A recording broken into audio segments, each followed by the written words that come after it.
불확실한 미래를 우리는 지금 하루하루 살아가고 있습니다.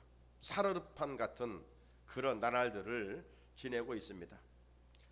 그렇기 때문에 우리는 금년표어처럼 주님의 손을 든든히 붙잡고 가는 우리 교회 공동체, 우리 성도들이 되어야 할 줄로 믿습니다. 그러면 주님의 능력의 손으로 말씀 들었던 것처럼 우리의 연약함을 붙들어 주시고, 또 주님께서 우리보다 앞장서 가시면서 우리를 바른 길로, 의로운 길로 인도해 주실 줄로 믿습니다. 자, 오늘 세 번째로 제목은 치유하시는 손입니다. 따라합시다. 치유하시는 손. 우리는 새해 신년 특별 새벽기도를 통해서 치유하시는 하나님이란 주제를 가지고 함께 은혜를 나눈 바 있습니다. 인간은 죄로 건강을 상실하고 병든 존재가 됐다라고 말씀을 드렸습니다. 우리의 영혼도 병들고 마음도 병들고 우리 육신도 병들었다, 이런 말씀이었지요. 이런 비참한 가운데 있는 우리 인간을 치유하여 회복시켜 주시기 위하여 하나님께서 위대한 일을 행하셨다라고 말씀을 나누었습니다. 하나님께서 행하신 그 위대한 일은 무엇일까? 다른 일이 아니라 하나님께서 당신의 아들을 세상에 보내주셨다라고 하는 말씀이었죠. 따라서 누구든지 하나님께 보내주신 그 아들 예수 그리스도를 영접할 때 치유가 일어나게 됩니다. 특별히 예수를 영접하게 될 때 전인적인 치유가 일어나게 돼요. 왜 전인적인 치유를 인간은 받아야 할까요? 우리 사람이 죄로 전적 부패하였기 때문입니다. 그런데 세상 사람들은 이 마음에 아니면 육신에 여기까지만 이 병을 무서워하죠. 세상 사람들은 이 영적인 병에 대해서는 무감각하며 무서워하지도 않습니다. 그런데 여러분, 우리가 기억할 것이 있어요. 뭐든지 결과는 원인에 의해서 만들어지는 것이거든요. 그러므로 사람이 병들었다 하는 그 원인을 추적해 보면 육신이 병든 것은 마음이 병들었기 때문에 그래요. 육신이 병들었다, 그것은 마음이 지금 건강하지 못하다는 겁니다. 따라서 이 나타나는 육신의 병은 현상이고 마음의 병은 본질이에요. 무엇이 더 중요합니까? 현상이 중요한 것이 아니라 본질이 중요한 거예요. 자, 다시 말하면 지금 마음의 병이 걸렸다.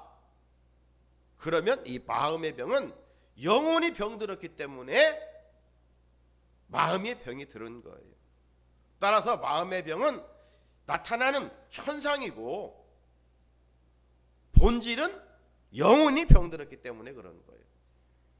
그러므로 나타나는 현상만 아무리 치유한다 할지라도 전인적인 치유가 일어나지를 않아요. 본질을 치유해야 돼요. 본질의 병은 뭡니까? 영혼의 병을 고침받는 것이죠. 그럴 때만에 전인적인 치유가 일어나게 되어 있습니다.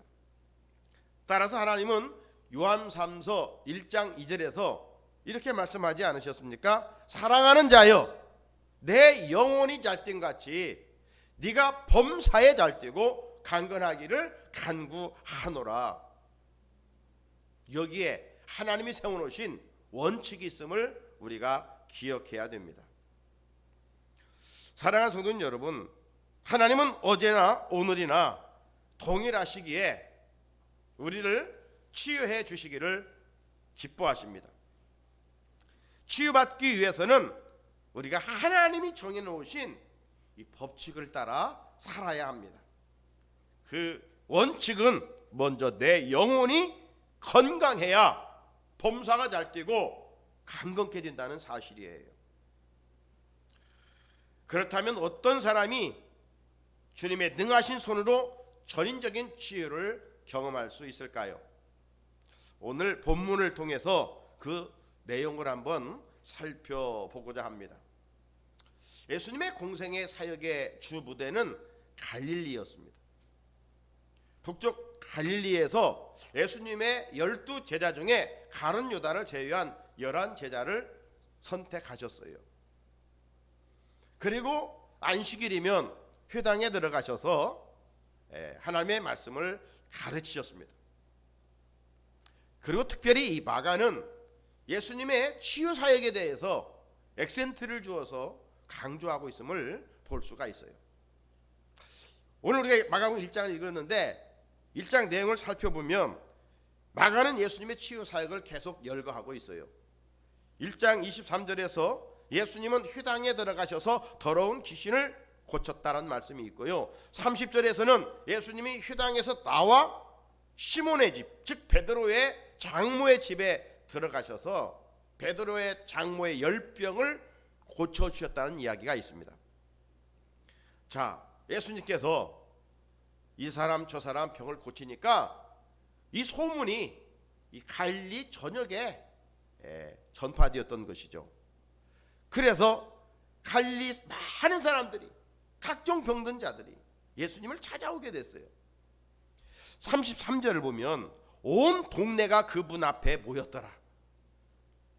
이어지는 34절에도 보면 예수께서 각종 병이 든 많은 사람을 고치시며 많은 귀신을 내쫓으시되. 이 내용들을 쭉 살펴보면 예수님도 인간의 몸을 입고 오셨잖아요. 그렇기 때문에 이 치유사에 가실 때 참 많이 피곤하셨을 것입니다. 하지만 찾아오는 병든 자들을 유면할 수가 없었던 것이죠. 그래서 예수님은 쉬실 겨를도 없이 이 가르치는 사역 그리고 치유 사역을 겸하여 하셨습니다. 이것뿐만이 아니에요. 마가복음 1장을 쭉 보게 되면 예수님은 복음을 전파하는 전도 사역도 열심히 하셨음을 볼 수가 있습니다. 마가복음 1장 35절을 보면 그렇게 피곤하신 예수님께서 새벽을 깨워 기도하셨던 것을 볼 수가 있어요. 신앙생활에서 새벽 기도 결코 쉽지 않지요. 그래도 새벽을 깨워 기도해야 하는 것은 예수님께서 새벽 기도의 중요성을 본을 보여주셨기 때문입니다. 또 놀라운 것은 성경에 나오는 위대한 사건일수록 다 새벽에 일어났다는 거예요. 우리가 아무 때나 기도할 수 있지요. 하지만 새벽을 깨워 기도하는 일은 이만큼 은혜의 시간이고 축복의 시간이라는 것을 우리가 잊었으면 안 됩니다. 나아가서 우리가 기도하되 예수님을 본받아 기도해야 되지, 어떤 일반 우상 앞에 가서 비는 그런 차원의 기도를 해서는 아니 되겠죠. 내 중심에 내 소원, 내 뜻을 이루려고 하는 기도가 아니라 어떻게 하면 하나님이 원하시고 하나님이 기뻐하시는 뜻을 이루기를 위하여 기도할 것인가. 우리가 예수님을 본받아서 기도해야 됩니다. 그렇다면 예수님은 새벽을 깨워서 무엇을 구하는 일에 그렇게 열심을 내 기도하셨을까요? 한마디로 말하면 예수님은 영혼 구원을 위한 기도를 하셨어요. 전도하기를 위해서 기도하셨다 이 말입니다. 오늘 본문전 말씀을 주목해 보면 예수님은 이 동네 저 동네 다니면서 열심히 전도하셨어요. 자, 마가복음 1장 38절 같이 한번 읽어볼까요? 시작. 이르시되 우리가 다른 가까운 마을들로 가자. 거기서도 전도하리니 내가 이를 위하여 왔노라 하시고. 아멘.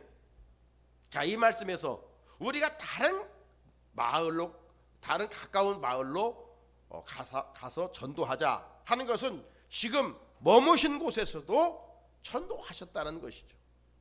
그리고 지금 다른 동네로 가서 또 전도하자 이렇게 말씀하시고 있는 거예요. 자, 이어지는 39절도 보면 더 확실해요.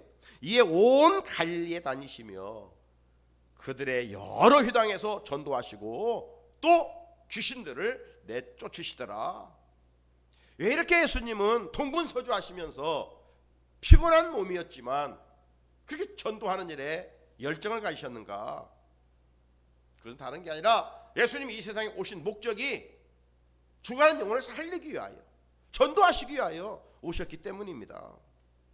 사랑하는 성도 여러분, 예수님은 죄로 하나님과 단절된 사람들을 살리기 위하여 이 세상에 오시지 않았습니까? 그러므로 예수님의 무리들의 병든 이 치유 사역의 목적은 단순히 육신의 병을 고치기 위함이 아니라 그 육신의 병을 통해서 하나님을 만나고 그의 영혼이 구원받기를 원하셨던 것을 기억해야 됩니다. 그렇다면 썩어질 육신의 건강을 뛰어넘어서 우리도 영적인 건강의 중요성을 인식하며 살아야 하지 않겠습니까? 만약 그렇지 않다면 우리는 예수님의 제자가 아니라 종교인으로 전락되고 마는 것입니다. 우리는 2021년 새해를 맞아 한 보름간을 지내왔습니다. 새해를 맞을 때마다 새해 소원들, 다짐들이 있잖아요. 건강을 위해서 좀 음식도 절제하고, 그리고 어떤 운동을 하겠다, 어떤 생활의 패턴을 바꿔보겠다, 이러면서 이제 한 해를 시작하지 않습니까? 자, 이처럼 우리 그리스도인들은 새해를 맞아 내 영혼의 건강을 위해서는 어떻게 살아가야 될 것인가 한 번쯤 생각해보고 고민해봐야 하지 않겠어요?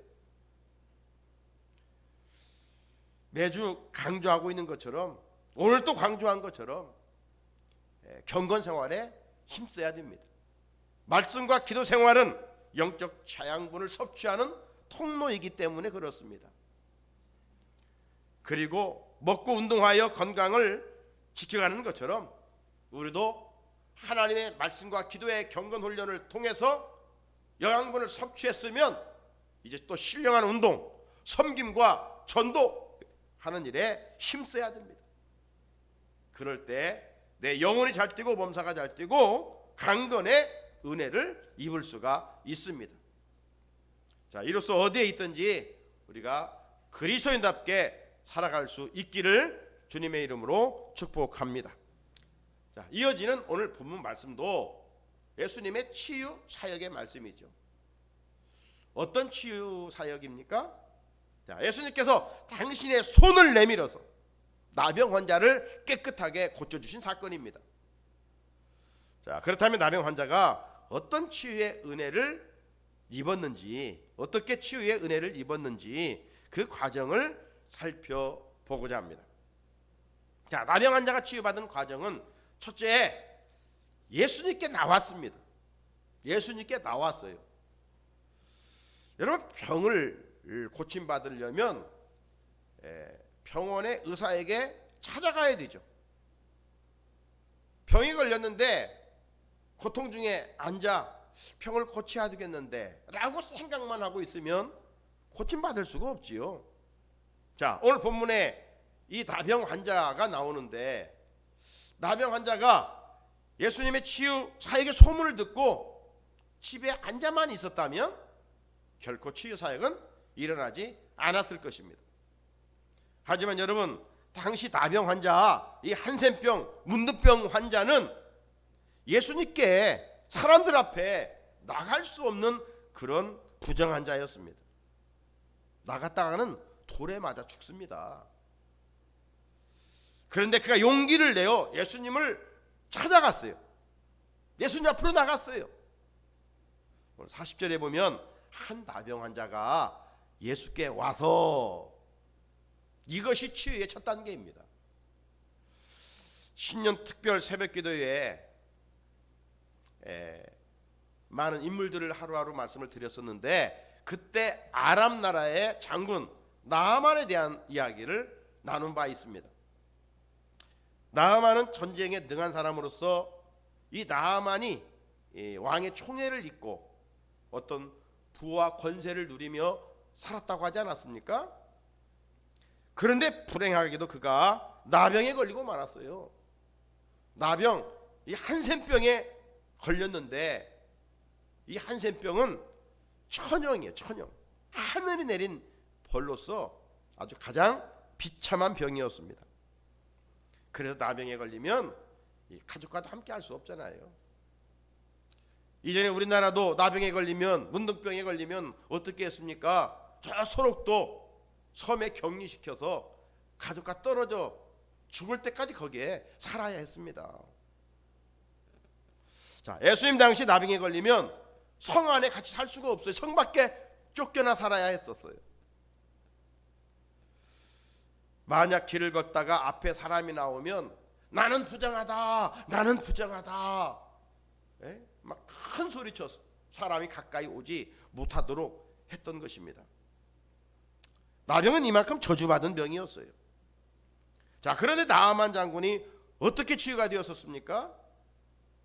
포로로 잡아와 집에서 아내를 돕던 이스라엘의 한 소녀가 그런 말을 했지요. 우리 주인이 좀 이스라엘 선지자에게 가면 그 병이 나을 것인데. 그래서 결국 이 나아만이 소녀의 말을 듣고 왕에게 허락을 받아 이스라엘 선지자를 찾아가잖아요. 이스라엘 선지자를 찾아간다는 것은 단순히 선지자를 찾아가는 것이 아니라 하나님을 찾아갔다는 겁니다. 나아만은 엘리사 선지자의 말대로 요단강에 몸을 7번 잠그고 어린 아이처럼 몸이 깨끗이 치유를 받았지 않았습니까? 만약 나아만이 자기 고집에 갇혀서 소녀의 말을 듣지 않았고 선지자를 찾아가지도 않았다면 나병으로 비참하게 고통당하면서 죽었을 것입니다. 타락한 인간의 고집은 망하는 지름길입니다. 그러므로 아집과 고집은 빨리 꺾어야 합니다. 오늘 본문에 등장하는 나병 환자가 예수님 앞으로 나가지 않았다면 고통 속에 원망하다가 비참하게 죽었을 것 아니겠습니까? 사랑하는 성도 여러분, 예수님은 우리의 모든 문제를 해결해 주시는 분입니다. 그래서 예수님은 우리에게 말씀합니다. 수고하고 무거운 짐진 자들아 다 내게로 오라, 내가 너희를 쉬게 하리라. 참 안식으로 우리를 초청하고 계십니다. 그러므로 예수님의 음성을 듣고 나오는 자는 누구든지 수고하고 무거운 짐을 다 해결할 수가 있는 것이죠. 그래서 우리는 찬송합니다. 예수 앞에 나오면 죄사함 받으며 주의 품에 안기어 편히 쉬리라. 예수 앞에 나와서 은총을 받으며 마음의 기쁨 넘치어 감사하리라. 예수 앞에 나올 때 전인적인 치유가 일어나게 되는 것입니다. 예수님 앞에 나오는 일, 이게 치유의 첫 단계인 것이죠. 자, 둘째는 예수님께 꿇어 엎드렸습니다. 나병 환자는 예수님께 나왔을 뿐만 아니라 꿇어 엎드려 간구했다고 그랬어요. 자, 다시 한번 40절에 보면 한 나병 환자가 예수께 와서 꿇어 엎드려 간구하여 이르되. 우리가 주일에 주님 앞에 나오는 것도 귀하지만 여기에 머물면 안 됩니다. 학생이 학교 가는 것, 그것도 참 귀하지만 학교 나가는 것으로만 끝나면 안 되잖아요. 주일에 교회 오는 것으로만 끝나면 안 돼요. 우리가 주일날 교회 성전에 올라오는 일은 사람 만나러 오는 게 아니잖아요. 교육들 받기 위해서 오는 거 아니잖아요. 종교적인 생활을 하기 위해서 나오는 것도 아니잖아요. 여러분은 왜 오늘 추운 이른 아침에 성전에 올라왔습니까? 여기에 대한 분명한 답이 있어야 하지 않겠습니까? 고백이 있어야 하지 않겠습니까? 왜 올라왔습니까? 그것은 날 구원해 주신 하나님께 감사함으로 마음에 무릎을 꿇고 경배하기 위함입니다. 예수님 앞에 나온 나병 환자는 너무 아프고 고통스러웠기에 어찌 보면 오자마자 예수님 나 고쳐주십시오, 이렇게 부르짖을 수도 있었을 것입니다. 하지만 그는 예수님 앞에 나와 먼저 무릎을 꿇고 엎드렸습니다. 이것이 치유의 두 번째 단계예요. 이런 은혜를 입은 또 한 사람을 소개해 보면 예수님 당시 세리장 삭개오입니다. 삭개오 부자였습니다. 부족함이 없이 살았습니다.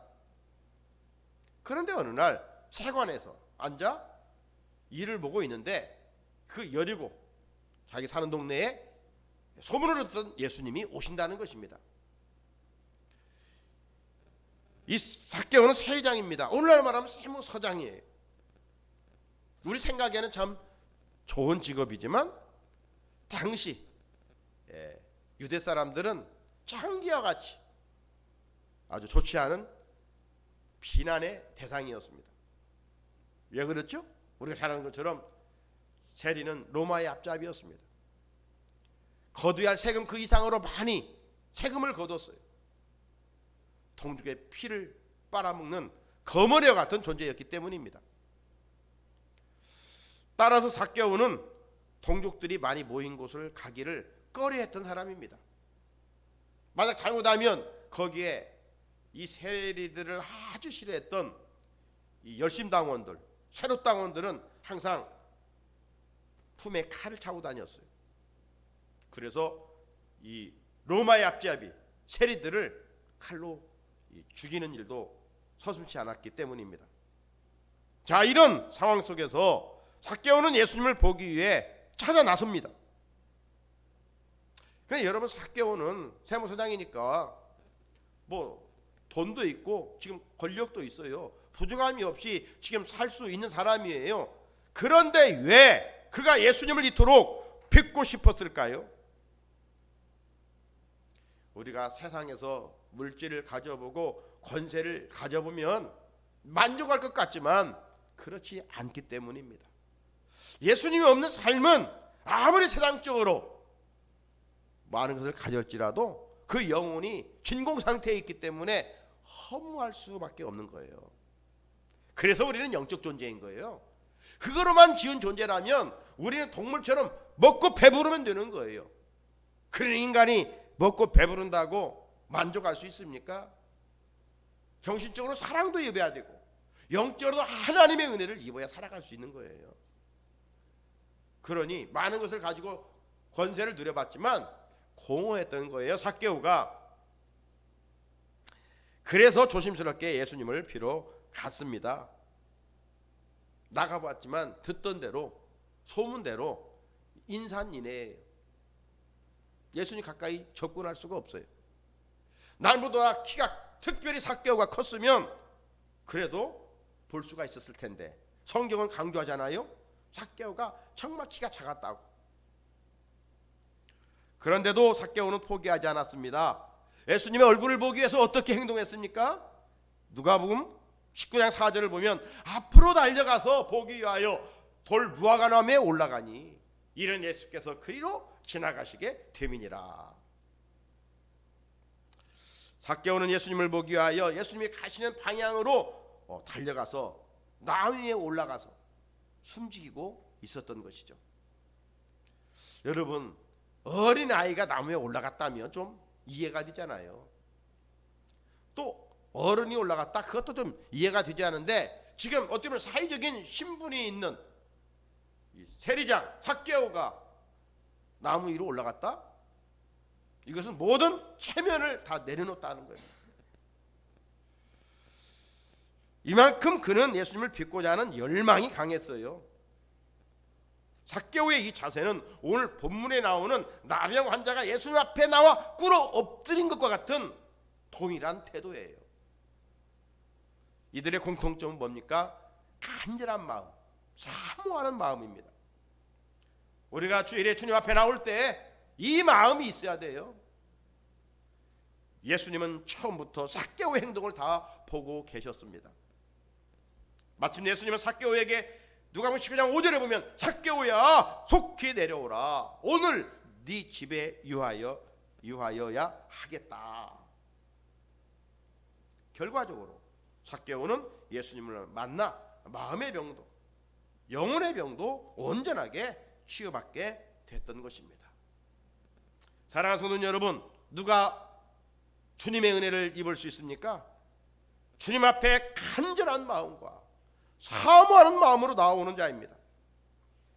주님 앞에 나와 예배드리면서 주의 종을 통해서 말씀을 사모하는 사람들입니다. 잠언 8장 17절에 나를 사랑하는 자들이 나의 사랑을 입으며 나를 간절히 찾는 자가 나를 만날 것이다 라고 말씀하고 있어요. 새 우리 안에 이런 간절한 마음의 열정이 회복되기를 주님의 이름으로 축복합니다. 예배드리면서 하나님의 말씀을 들을 때 기계적으로 그냥 앉아있으면 안 돼요. 습관적으로 눈 감고 졸면 안 돼요. 간절함과 사모함으로 주님 앞에 나갈 때 전인적인 치유의 은혜를 입을 수가 있습니다. 끝으로 고쳐주실 줄 믿는 확신이 있었습니다. 고쳐줄 줄 믿는 확신. 우리가 주님 앞에 나올 때 내 인생의 어떤 문제라도 주님이 해결해 주실 거라는 이 확신이 있어야 되죠. 나병 환자는 그 확신이 있었어요. 주님 앞에 나가면 고쳐주실 거야. 40절에 원하시면 저를 깨끗하게 하실 수 있나이다. 이런 믿음으로 나갔을 때 주님의 반응이 뭡니까? 41절 42절 같이 한번 읽어볼까요? 시작. 예수께서 불쌍히 여기사 손을 내밀어 그에게 대시며 이르시되 내가 원하노니 깨끗함을 받으라 하시니 곧 나병이 그 사람에게서 떠나가고 깨끗하여 진지라. 아멘. 믿음으로 나갔을 때 주께서 터치해 주심으로 깨끗하게 나았어요. 우리가 신앙의 행위가 무엇을 하든지 다 확신입니다. 제가 늘 강조하잖아요. 기도할지라도 의심을 가지고 하면 기도하면 그 응답이 되겠습니까? 내 기도에 내 신음의 소리조차 내가 주여 한번 부르짖을 때 내 사정을 아시는 하나님께서 응답해 주시고 해결해 줄 줄로 믿습니다. 이 믿음으로 나가야 되죠. 야고보서 1장 6절로 7절 말씀에 오직 믿음으로 구하고 조금도 의심하지 말라. 의심하는 자는 마치 바람에 밀려 요동하는 바다 물결 같으니 이런 사람은 무엇이든 주께 얻기를 생각하지 말라. 마귀는 우리에게 자꾸 의심해요. 의심을 심어줘요. 그러나 성령님은 우리에게 확신을 주는 것이죠. 이렇게 산 한 여인이 있습니다. 12년 동안 혈루증으로 고생한 여인이죠. 여러분 12년 동안 참 이러한 병에 걸려 산다는 것 참 고통스러운 시간들 아니었겠어요? 이 병을 낫기 위해서 유명한 의사들은 다 찾아가 보지 않았겠어요? 12년 동안 병원을 다녀야 했으니 성경은 이 여인이 가진 것도 다 물질도 소비되었다라고 말씀합니다. 죽을 날만 어찌 보면 기다리고 있었던 여인입니다. 그런데 역시 예수님이 오신다는 소문을 들었어요. 하지만 당시 몸에 피가 흐르는 혈루병은 부정한 병이었기 때문에 사람들 앞에 나갈 수가 없었어요. 그런데도 이 여인이 용기를 내어서 예수님을 만나러 갔습니다. 하지만 또 인산인해입니다. 하지만 포기하지 않았습니다. 그 많은 구름대 같은 사람들을 뚫고 예수님 가까이 나아갔어요. 가까이 나가면서 어떤 생각을 했느냐? 예수님의 옷자락만 만져도 내가 치유받을 거야, 고침받을 거야, 이런 생각을 가지고 나갔어요. 마가복음 5장 28절에 이는 내가 그의 옷에만 손을 대어도 구원을 받으리라 생각함일러라. 여인은 예수님이 손을 머리에 얹어 안수함으로 낫겠다 이런 생각이 아닙니다. 내가 그분의 옷자락만 만져도 그분의 능력으로 내가 고침받을 거야, 치유될 거야, 이런 믿음의 확신이 있었어요. 그 결과 성경은 어떻게 말씀합니까? 마가복음 5장 29절에 이에 그의 혈루 근원이 곧 마름에, 곧 마름에. 마가복음의 특징이 이 곧입니다. 곧 마름에 병이 나은 줄을 몸에 깨달으니라. 사랑하는 우리 성산의 성도 여러분, 오늘 제가 설교 중에 몇 사람 말씀을 드렸습니다. 아람 장군 나아만 이야기도 드렸고, 세리양 삭개오의 말씀도 드렸고, 방금 혈루증 여인도 말씀을 드렸어요. 그리고 오늘 본문의 나병 환자, 이 모두의 공통점이 무엇입니까? 일어나 장애물을 극복하고 예수님 앞으로 나갔다는 거예요. 하나님 앞으로 나갔다는 거예요. 그냥 나간 것만 아니라 그분께 꿇어 간절히 엎드려 간구했다는 겁니다. 또한 예수님께서 치유해 주실 것이라고 하는 확신이 있었어요. 이 믿음의 확신이 온전한 치유를 경험하게 했습니다. 새 우리를 또 나병 환자처럼 예수님 앞에 간절함과 믿음의 확신으로 나아가 주님의 치유하시는 손으로 고침받고 하나님 앞에서 더 존귀하게 쓰임받는 우리 모두가 될 수 있기를 주님의 이름으로 축복합니다. 거룩하신 하나님 아버지 감사합니다.